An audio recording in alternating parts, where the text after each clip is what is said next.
5 minute की डरावनी सच्ची कहानी। रेलवे क्वार्टर का बंद कमरा।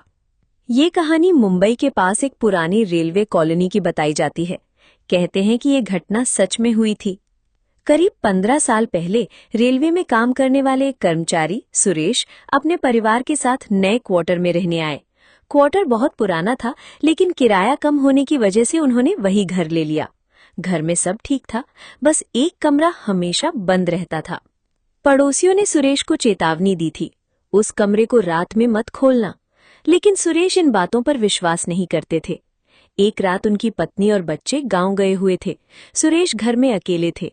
रात के करीब 1 बजे अचानक उन्हें उस बंद कमरे से किसी के चलने की आवाज सुनाई दी। ठक ठक ठक, जैसे कोई धीरे धीरे कमरे में घूम रहा हो। सुरेश ने सोचा शायद चूहे होंगे, लेकिन फिर आवाज बंद हो गई। कुछ देर बाद दरवाजे पर 3 बार दस्तक हुई। टक टक टक। सुरेश ने दरवाजा खोला, बाहर कोई नहीं था। पूरा गलियारा खाली था। जैसे ही वो वापस मुड़े, उन्हें लगा कि बंद कमरे का दरवाजा थोड़ा खुला हुआ है। अब सुरेश घबरा गए। उन्होंने साफ देखा था कि दरवाजा पहले पूरी तरह बंद था। धीरे धीरे वो कमरे की तरफ बढ़े। अंदर पूरा अंधेरा था। उन्होंने कांपते हाथों से लाइट जलाई। कमरा खाली था, लेकिन कमरे की दीवार पर किसी ने नाखूनों से लिखा हुआ था, मुझे बाहर निकलने दो। सुरेश का गला सूख गया।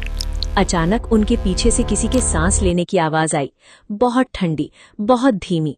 उन्होंने धीरे धीरे पीछे मुड़कर देखा। एक बूढ़ी औरत कमरे के कोने में खड़ी थी। सफेद साड़ी, पूरी काली आंखें और चेहरा इतना डरावना कि सुरेश की चीख निकल गई। औरत धीरे धीरे उनकी तरफ बढ़ने लगी। सुरेश भागकर कमरे से बाहर निकले और मुख्य दरवाजा खोलकर सड़क पर आ गए। उस रात वो पूरी रात बाहर बैठे रहे। सुबह जब पड़ोसी आए तो उन्होंने पूरी बात बताई। तब कॉलोनी के एक बुजुर्ग ने बताया, उस कमरे में पहले एक बूढ़ी औरत रहती थी। उसका बेटा उसे कमरे में बंद करके चला गया था। भूख और प्यास से उसी कमरे में उसकी मौत हो गई थी। उस दिन के बाद सुरेश ने वो क्वार्टर छोड़ दिया। लेकिन सबसे डरावनी बात तो बाद में पता चली।